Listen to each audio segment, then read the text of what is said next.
Well, hello and welcome. This is Misheard from Misheard Song Lyrics, Season 3, Episode 116.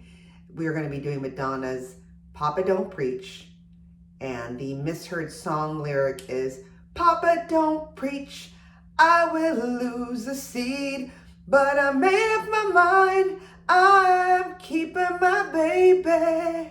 And then the correct lyrics is, Papa don't preach, I've been losing sleep, but I made up my mind, I'm keeping my baby.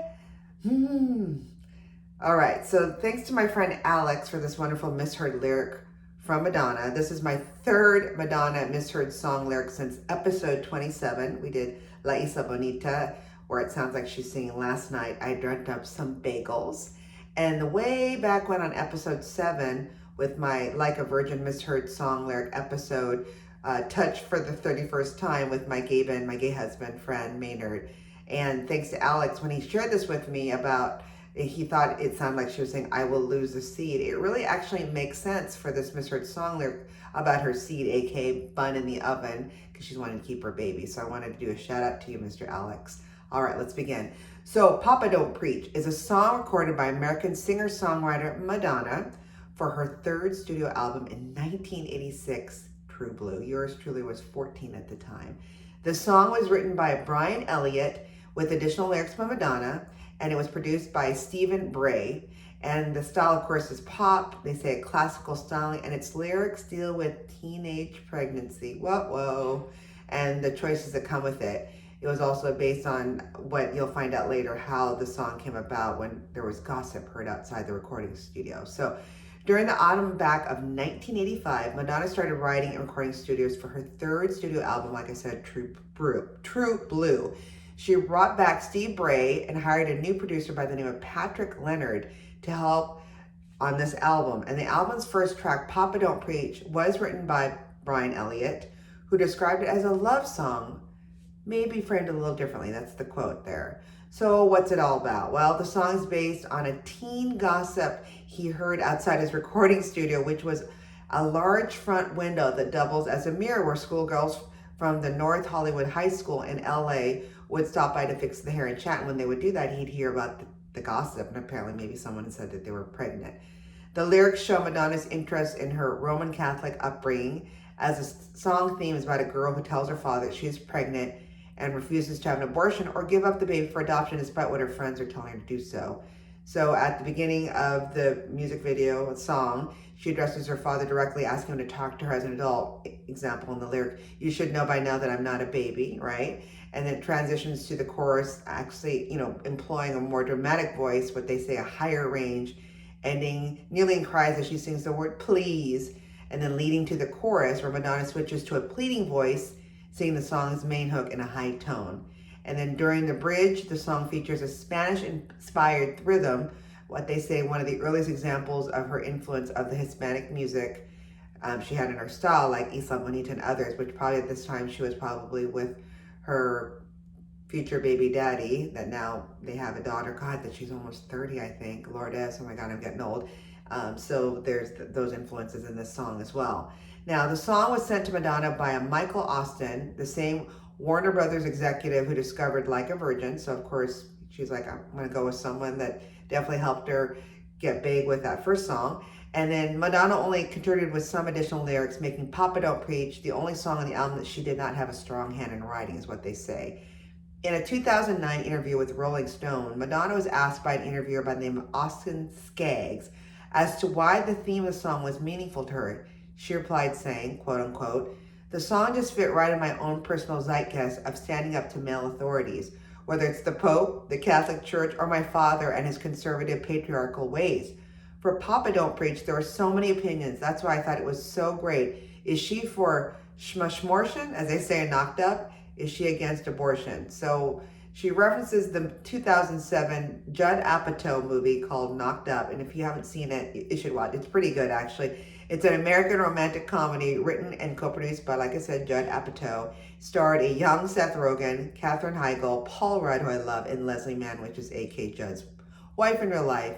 And it just shows what happens after, a one night of drunkenness and sex, and it really promoted media personality that results in unintended pregnancy. The film did pretty good back on June 1st of 2007 to box office success, grossing about 219 million worldwide and acclaim from critics. So that's where she got that Schmorson quote there from that 2007 movie.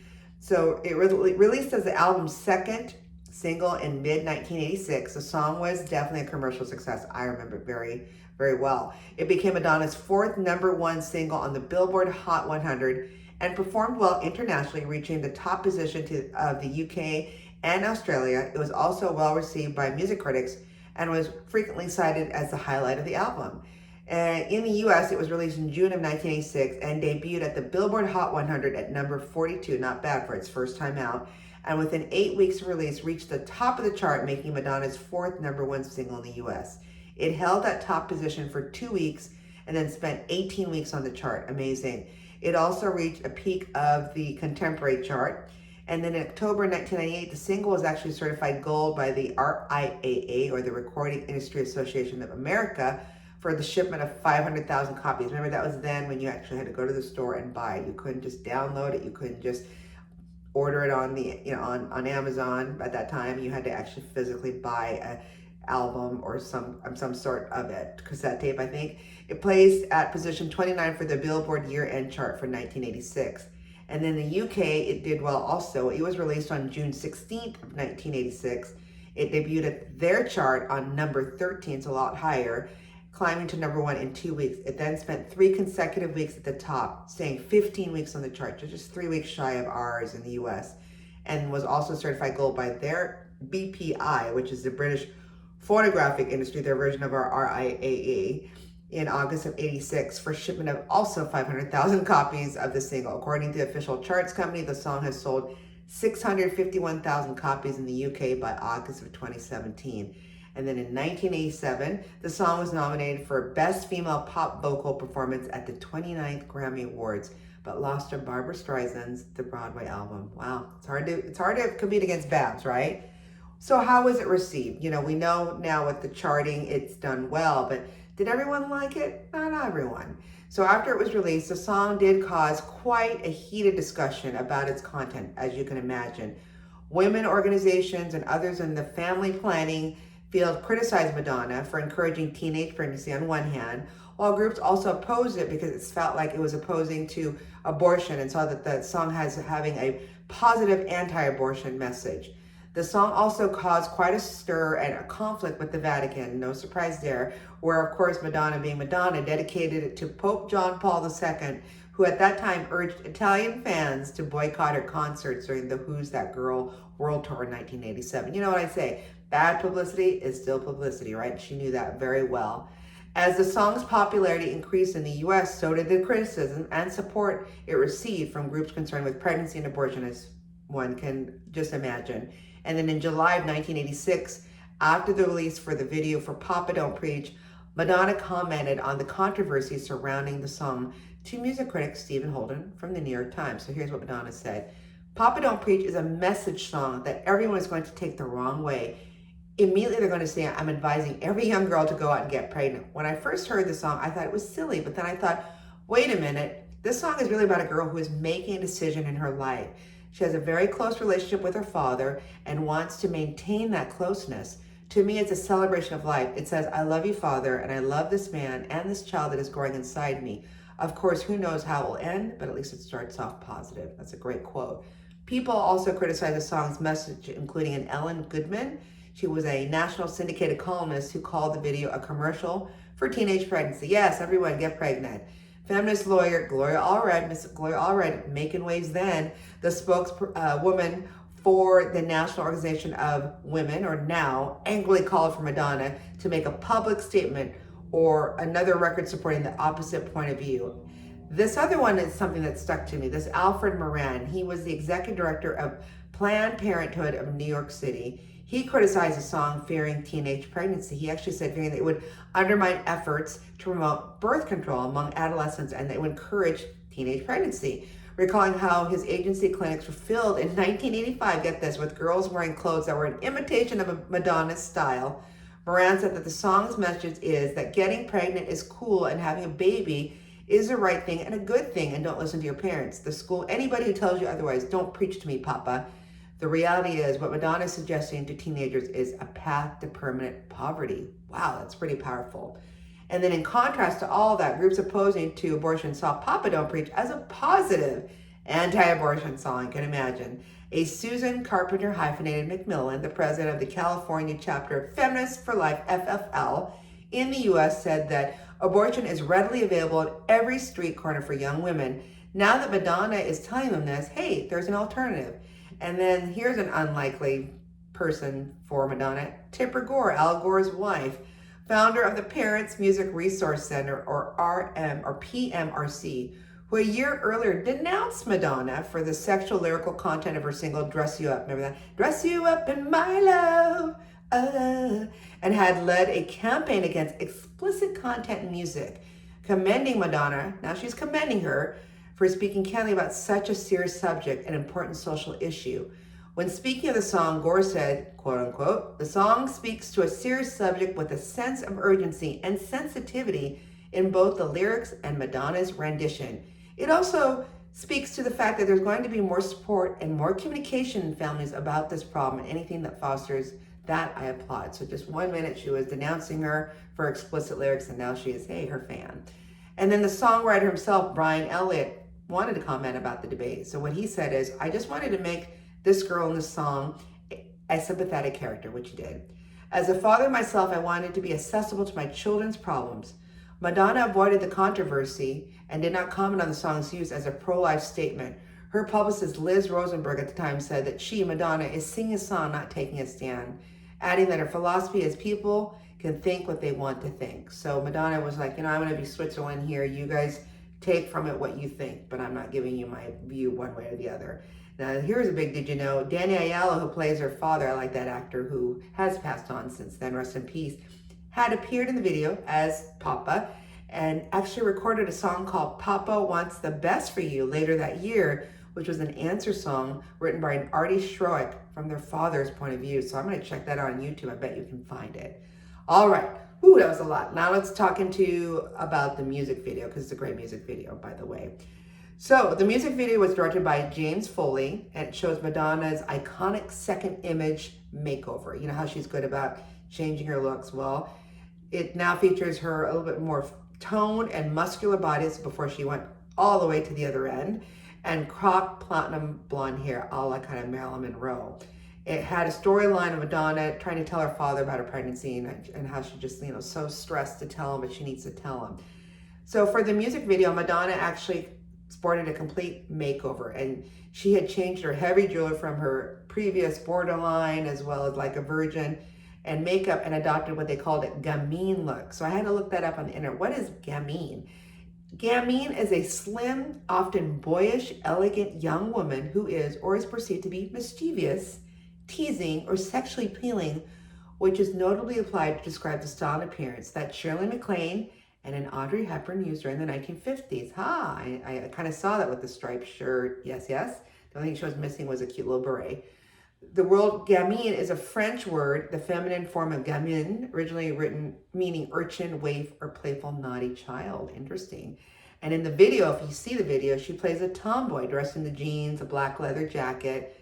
And in when she sees the guy and kind of makes her look at him or kind of winks at him, she's wearing a black t-shirt that says, Italians do it better. I mean, come on, you gotta love that. And then the video alternately, moves back and forth between her tomboy shots and those of Madonna in her more glamorous, more toned, she's in a black backdrop, so it really shows off her cropped platinum hair. And at this time, she's showing off her, figure of this 1960s style black bustier and top with those tight, painted on capri pants, and she's doing her iconic moves there. The video was directed by, like I said, James Foley, who worked on Madonna in her music video for Live to Tell. I love that song. Produced by David Naylor and Sharon Orek, and Michael Ballhaus was in charge of the photography. Well, good for you guys, because that was a beautiful looking video. The video was shot on location over 3 days in Staten Island, New York, and Manhattan. And then the Staten Island was chosen on Foley's suggestion, the director of the music video, as it was where he grew up. Makes sense. He said, "We talked about wanting to tap into a working class environment because at the time she had done Material Girl and Like a Virgin and other stuff that was very glamorous and stylized. She wanted to do something a bit more grounded in drama, which they captured that with this video." And then they picked the actor of who's going to play the future baby daddy. Well, a gorgeous looking actor named Alex MacArthur. He was signed on to play Madonna's boyfriend and the baby daddy in the video. Madonna had actually spotted, and here's the story, MacArthur in a small role as a naive youth in a 1985 film called Desert Hearts, and she thought he was a natural to play her mechanic boyfriend. She said, "I was out in the garage working on my Harley." Oh, actually, this is what he said. Harley said, "I was out in the garage working on my Harley. I answered the phone and a voice said, 'Hi, this is Madonna. I would like you to be in my next video.'" Wow. All right, a little bit about Alex MacArthur, because I wanted to know what's happening with him. Is he still alive? Does he still look great? If you Google him, he's actually aged quite well. He was born on March 6, 1957. He's an American actor, and he was born in Telford, Pennsylvania, the son of Bruce, a contractor, and Dolores MacArthur. He actually studied acting at a college called De Anza College in San Jose State University and worked as a bartender at the legendary nightclub Studio 54 in New York. Interesting. He is well known for playing the serial killer Charles Reese in the film Rampage. Ooh, I gotta check that out. And the honest cowboy Dewey McCall in the Western TV series Desperado, whose original screenplay was written by Elmore Leonard, famous author. The Did You Know was he was actually nominated for a Gemini Award for Best Performance by an Actor in a Supporting Role for the television series or film with actress Tatum O'Neal, remember her, for Women on the Run, the Lawrence Bembenek story. I remember when I worked at a bookstore, there was a book about that called Run, Bambi, Run. So that's probably part of that story, real life story. Now, tragically, on December 21st, 2019, it's almost 2 years from now, or 2 years ago, MacArthur's son Jacob was shot and killed in Oroville, California, and a suspect was arrested on July 12, 2021. I thought that was interesting when I saw that new info regarding his son. So sad there. All right, back to the music video. It starts with shots of New York, Staten Island Ferry, a lot of character close-ups. Madonna is seen walking along a lane. This is where it gets interesting. Then it shows her thinking about her father, played by, like I said, actor Danny Aiello, and how much he loves her. She then sees MacArthur, her baby daddy boyfriend, in the video. And then they're intermixed with shots of, Madonna doing her dance and singing in that small darkened studio in her all black ensemble, showing off her new bod. And then it shows back another cut where she moves away from her friends when I think it's the lyric when her friends are telling her not to keep the baby. But it's played by two young actresses. One is a young Debbie Mazar. If you look her up, remember she was from Goodfellas. And a Bianca Hunter who warned her about a boyfriend. So I'm like, I know Debbie Mazar, but who is this Bianca Hunter? Because I've never heard of her. Is she still an actress? Well, interesting thing, and did you know? She was also in Goodfellas as Lorraine Bracco's best friend in the wedding scenes of Goodfellas. So there's the connection now with her and Debbie Mazar on the same movie. But what I was delighted to find out about her when I did more searching on the internet is who she's actually married to right now. So this young actress, Bianca Hunter, is married to her third husband, Robert McNaughton. Does that name ring a bell? It does for me. Robert McNaughton played Elliot's older brother in the E.T. movie, The Extraterrestrial. They were set up on a blind date by a mutual friend of McNaughton's E.T. co-star, none other than Drew Barrymore, when Hunter was a teenager. And then together now they have 4 sons, Henry, Harley, Hunter, and Noah. Wow. The connection to E.T. and Drew Barrymore. So back to I know I keep going down these rabbit holes. So back to the music video. Madonna and her boyfriend spend a romantic evening together. They're on a barge and they reflect upon their life. And you see a young, or actually an old, elderly couple look at them kind of like, oh, look at them, young love. Madonna then finds out that she is pregnant and decides to keep the baby after much hesitation and kind of like, looking for, nervous to tell her dad. She finally tells him. And he is shocked and he leaves the room. It's pretty intense in the video. And to think about it, and they show him like on one side of the room and her on the other in another room. And afterwards he hugs her, which one would assume is, I'm gonna help you keep the baby. Looks like a George Claude Goulbert, author of Madonna as Postmodern Myth, that's the name of the book, compared her look in the video as a combination of Marilyn Monroe, Jean Seberg, and Kim Novak. I can see that. He added it was hard for him to believe that Madonna did not know she was going to cause a huge controversy with the video. With such a song and video, she was throwing in America's face the image of country ravaged by the abortion debate, which is far from being resolved. So, I mean, she's a smart cookie. She knows about change your look. She knows what, touches the button of America and others. And, it didn't help that it helped sell a lot of albums at the time. That's why I bought the album. And then at the 1987 MTV Video Music Awards, Papa Don't Preach did win. Actually, Papa Don't Preach video won the Best Female Video and was nominated for Best Cinematography and Best Overall Performance. And as of February of 2021, so this year, the video on YouTube is well over 130 million views so far. I've added to it just doing research on this. And then last but not least, of course, it's been covered many times from Weird Al Yankovic, but the interesting cover that did well was Kelly Osbourne's version. In 2002, British singer Kelly Osbourne, of course, daughter of Ozzy Osbourne, did a punk metal cover of the song with Incubus members Mike Enzinger on guitar and Jose Pasillas on drums. And the actual song or cover was produced by her brother Jack Osbourne, so it's always a family affair. Speaking of family affair, the cover was included as a bonus track on her debut album, Shut Up, and on the soundtrack of MTV's reality television program, The Osbournes, when they used to be on MTV, and was released as her debut single. Although her version was panned by many a music critic, those who thought the cover was, quote unquote, makes precisely 0 sense, and another that said it reeks of opportunism. Hey, doesn't matter to her, she made some money off of it. And then the single was released in the UK on September 9th, 2022, peaking at number 3. So it did quite well for a cover. Well, there you go. We went all around the world of Madonna on this one, of all the actors that played it, where their connections are, from E.T., how she got Pope John Paul II, the Vatican, upset. Now, Gloria Allred, oh my God, so much going on. But hope you learned something new. I did. And if there's any great suggestions, please send it to all our social media sites. You can send us at misheard, MISSHERD songs at gmail.com. We'd love to hear you and give you a shout out on this. And this shout out is to my friend Alex for this great one. So thank you again. And keep singing those songs wrong. Bye.